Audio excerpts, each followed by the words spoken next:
Hi, Get UNSTUCK Nation. Today is another time that we're gonna talk about manifestation expert, but not a woo-woo thing as you think. Because you know me, I'm not that type.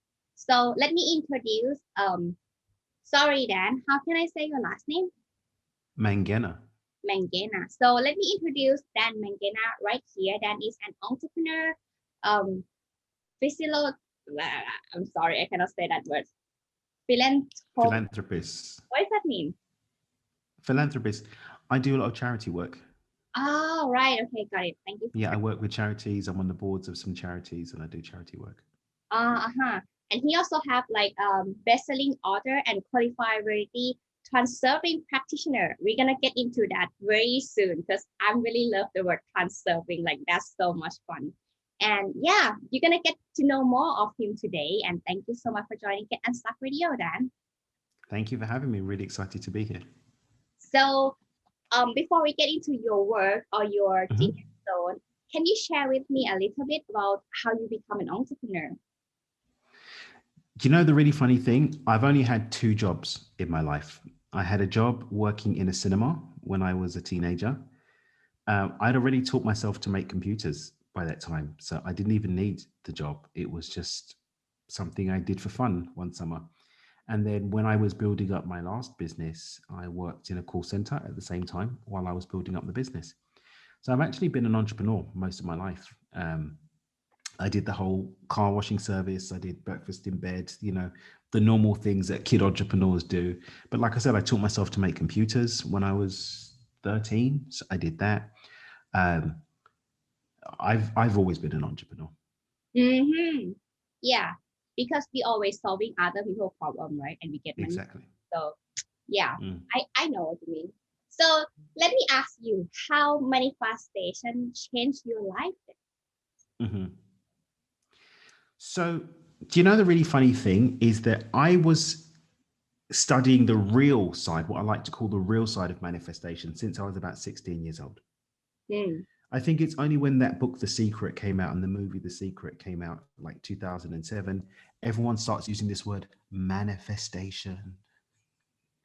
And I was like, yes, I don't know what you're talking about. But when I go back to a lot of my early teachers, a lot of the books that I read when I was a teenager, like The Science of Getting Rich by Wallace D. Wattles, The Master Key System by Charles F. Harnell, these guys weren't talking about sitting around waiting for things to fall out of the sky. They were speaking about honing the power of your mind, getting clear on your vision, operating intentionally, adding value to people's lives, managing your emotional state. This for me is what manifestation really is. Not, I'm going to put a check on my wall for $1 million and then the universe is going to give it to me, or I'm going to go and make a special money candle and then my bank balance is going to increase with magic. I think it's BS, to be honest. And all it really does is sell nice courses on Instagram. So for me, manifestation in a real sense has been a part of my life for about 20 years, since I was about 16 years old. I don't think I would have made it through some of the circumstances that happened in my life without the ability to dominate my mental and dominate my emotional state. And then understanding that ultimately none of that stuff has any use unless I'm really grounding it and anchoring it by taking actions that link to it. So that's what it's done for me. Mm-hmm. And how it helps your clients so far, like how you adapt or convey it from your own perspective to help Mm-hmm. others with that. I think a lot of the people that I've ended up working with are people that they do some yoga or they do meditation. They have they go to a vision board party at the beginning of every year. They've read The Alchemist, Paul Coelho, or they've watched The Secret, and they're like, okay, I'm gonna go and they've seen that it doesn't really give them the result. So these are the people that tend to come to me. And what ends up happening when they come into my world is I start to invite them to look at something. And that's that we've got a physical body, right? I've got my body, it moves through time and space. Then I've got my mind, and my mind affects what my body can do, but it's not in my body. So that's another step. But then how I feel, my emotions can cloud my thinking. If I'm angry, it will block me thinking. If I'm happy, I can miss something. If I'm sad, I'm not. So I've got another part of me, my emotions too. So I invite them to break it down, that there's the emotional self or the energetic self. Some people call it spirit. Then we've got the mental self, the thinking, where my beliefs and the stories about myself are. And then I've got me with my five senses moving through time and space, operating in physical reality. If I want to get something in my life, I can't just have a vision board that makes me feel good in the morning and then do nothing else for the rest of my day. I can't just sit there mentally imagining this wonderful life and then get up and not do anything about it. I need to be clear on my vibrational frequency, my spirit, my energy, my emotions. I need to be dedicated. I need to be committed and focused with my thought. I need to be deliberate, intentional, and consistent with my actions. And it's only by doing all of those things together that we get something. So on the back of that, I've got people in my program that are millionaires. I've got people that have got financial freedom, people that have found the love of their life, that have healed their body, by taking this principle of bringing everything together and using that to get the results in their life. These things are not new, right? It's something No. that's already there. I think some people call it nature law, if I don't get it wrong. Natural law is one of the ways that this takes shape, yes. I think for me, one of my mentors, David Nagel, I think he put it in a way that I understand it best. He said, natural law is the structure that governs an orderly universe. So the universe that we operate is kept functioning with the structure of natural law, whether that's the law of compensation, the law of nature, the law of gestation, the law of polarity, the law of subconscious momentum. All of these laws are basically like, when they build a house, they make the frame first for the house. Then they'll come and they'll put some bricks and all of that stuff. But the frame is what everything's built around. For me, natural law is that framework. Mm-hmm. So do you have any how to say that, case study that you want to share here? Like a funny one or like the real like breakthrough thing? I mean, I don't know.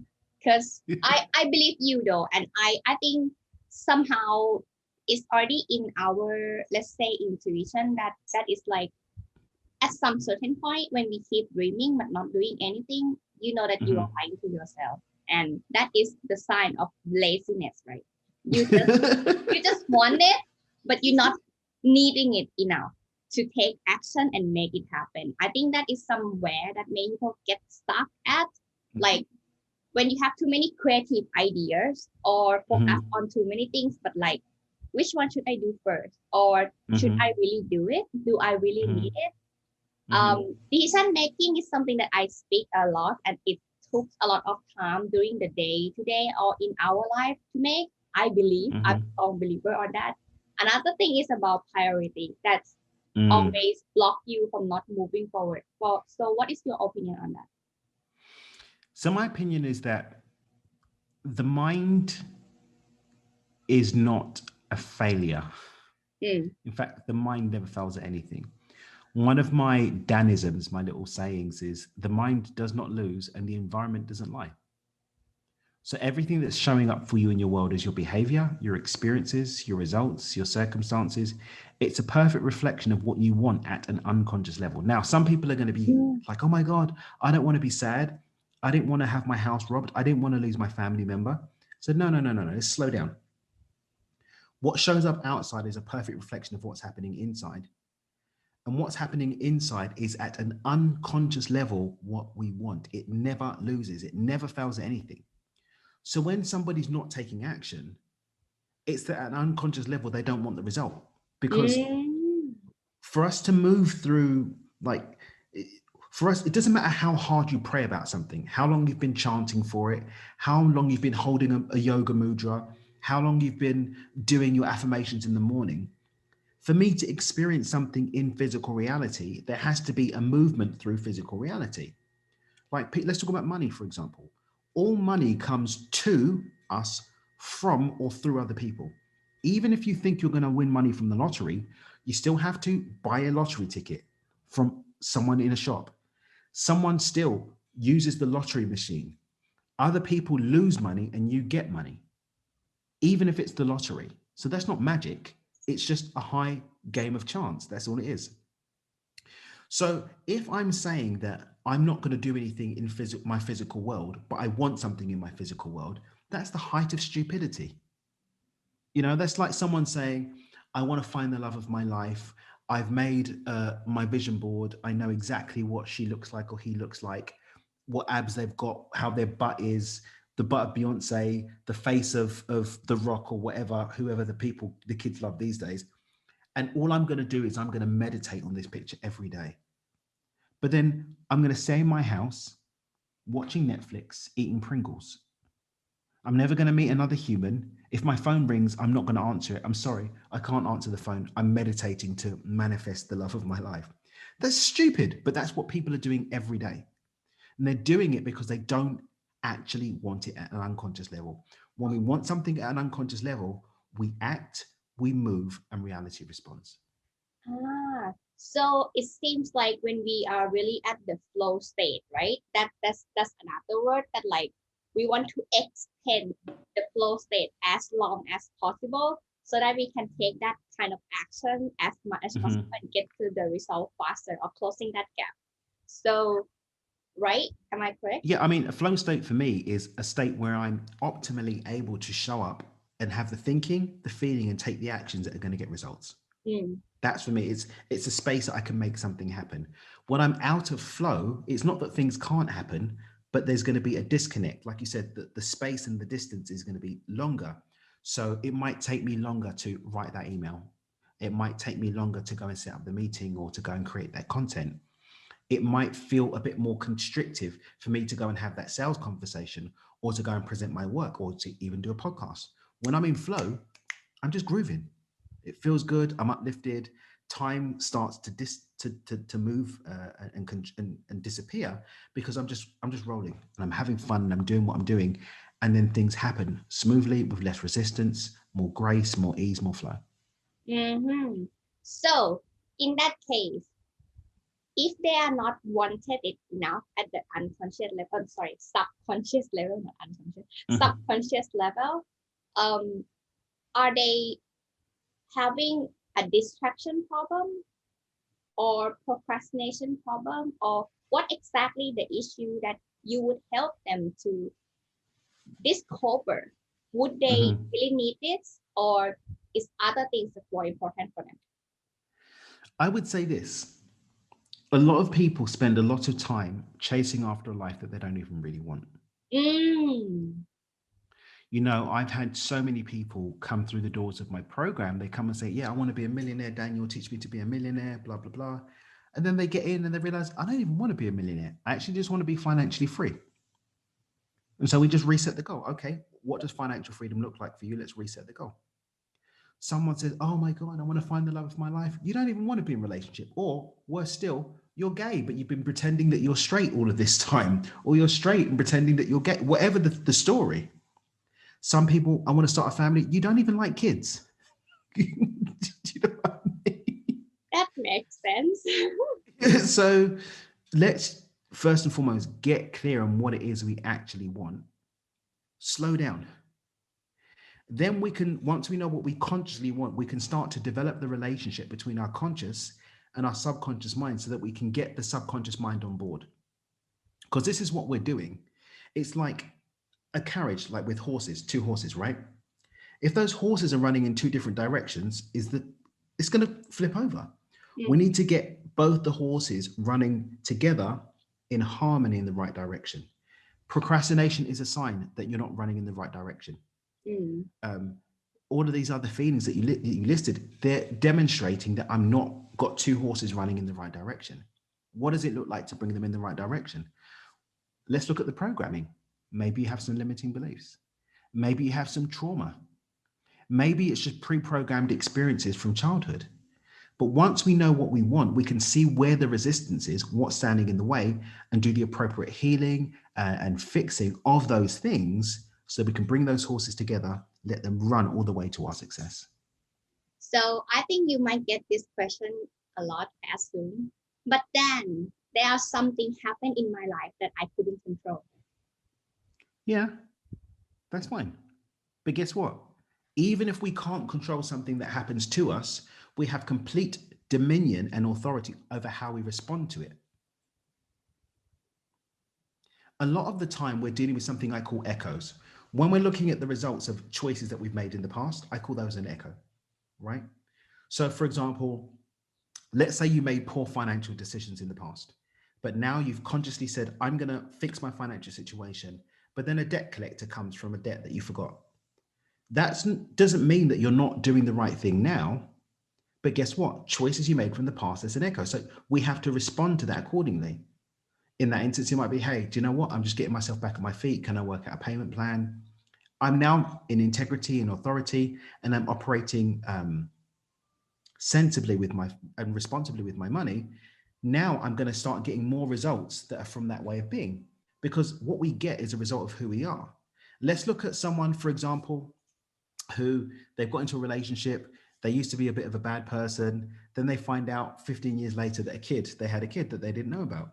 Well, they didn't have any control over not knowing that the kid was out there, but now they have the opportunity to be a responsible parent.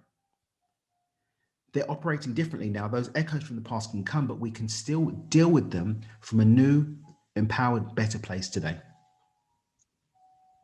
I always ask this because I think this is something that people, in general, not really accept.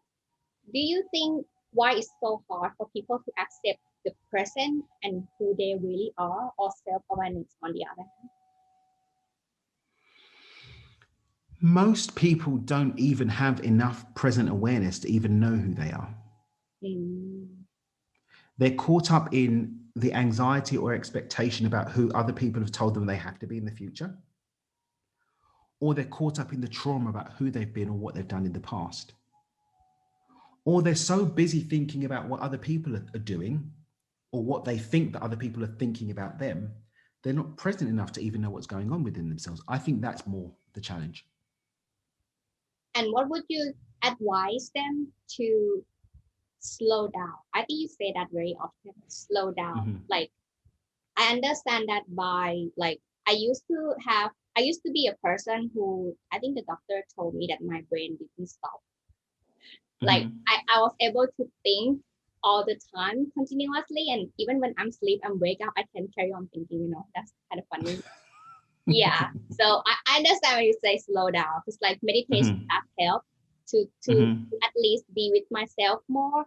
And Mm-hmm. yeah. So what would you suggest them to like start focusing on themselves more than Mm-hmm. others, but also knowing that they are living in a society?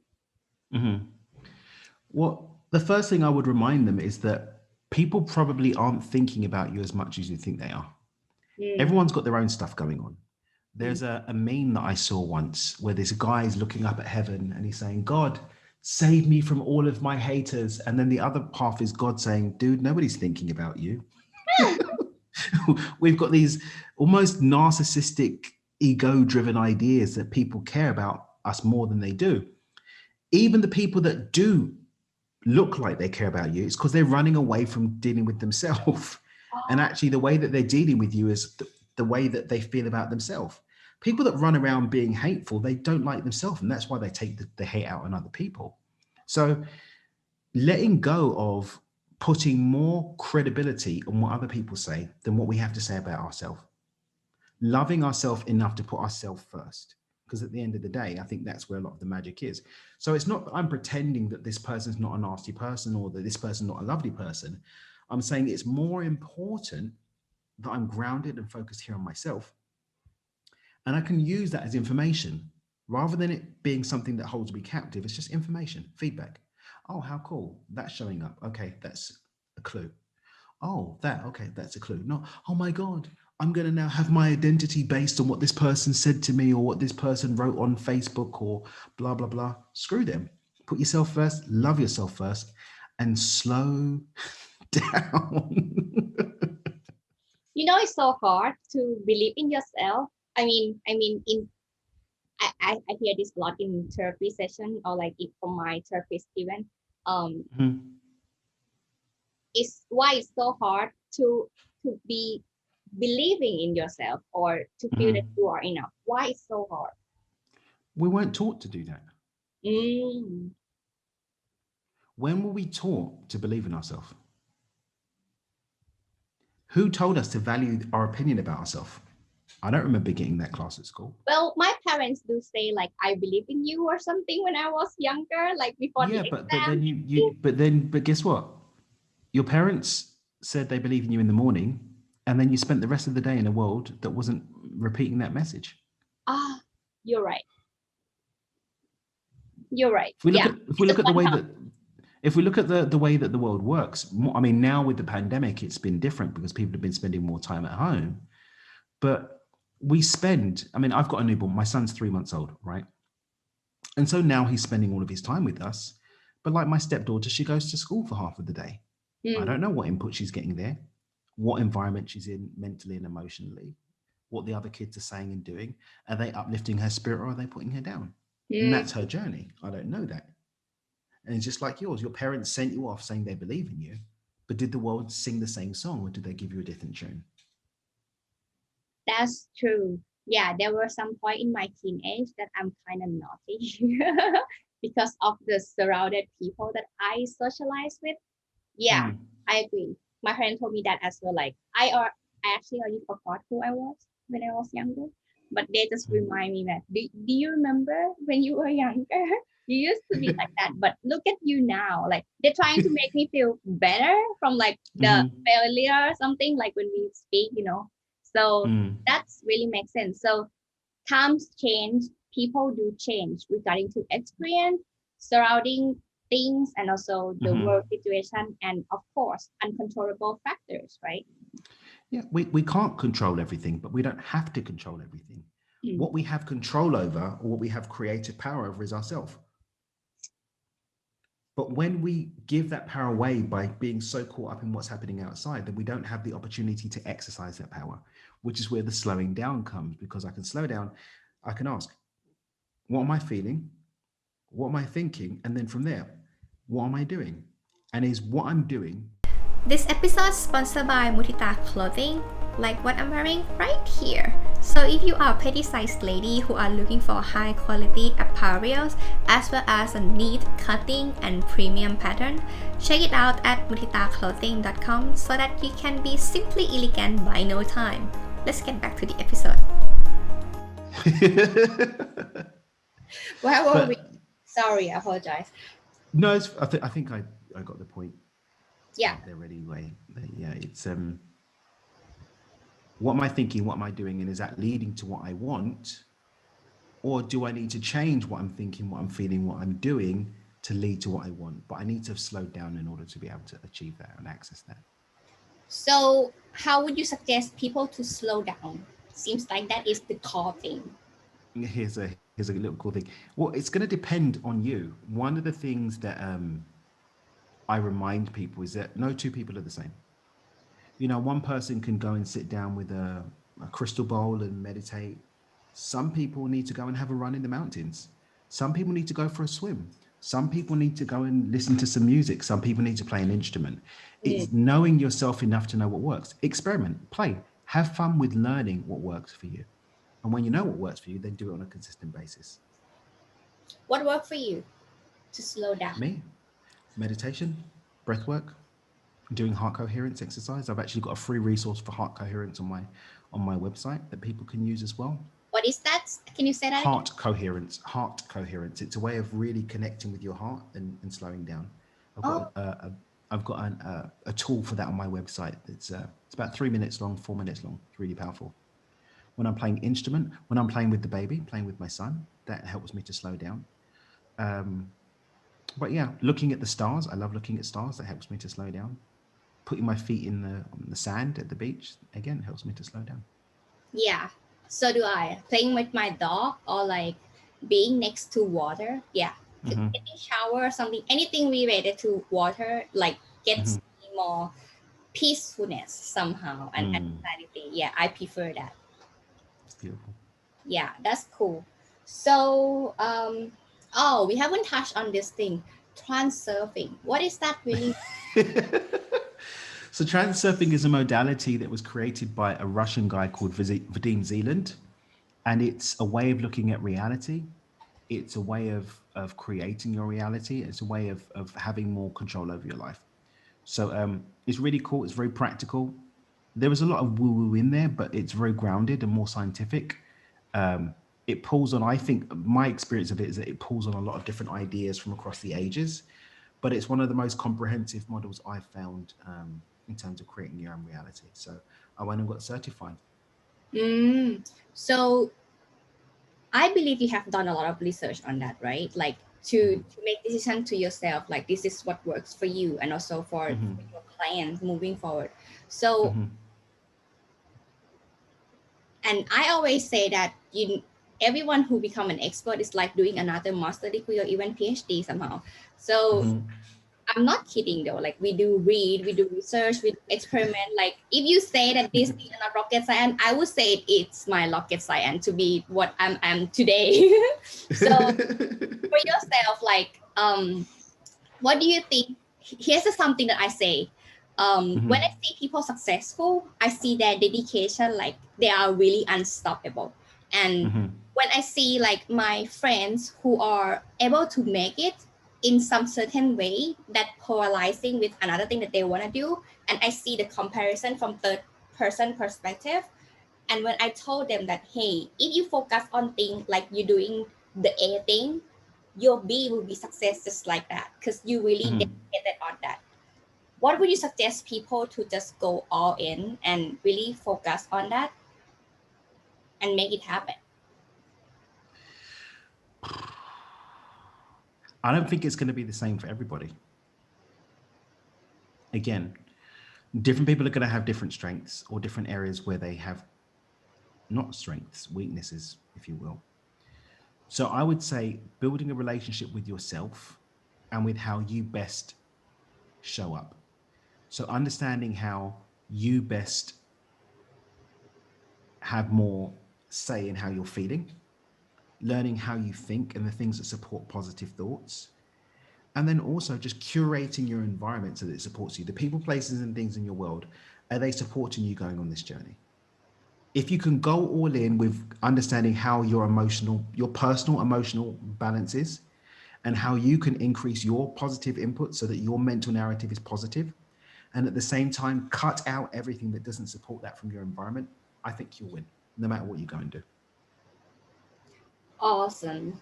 I mean, until now, dreaming and she just talking, that's so funny. Until now, in case anyone want to work with you or follow your work, like I think it's very interesting. So where can they reach out to you then? My website is the best place to find me. It's dreamwithdan.com. There are free resources there.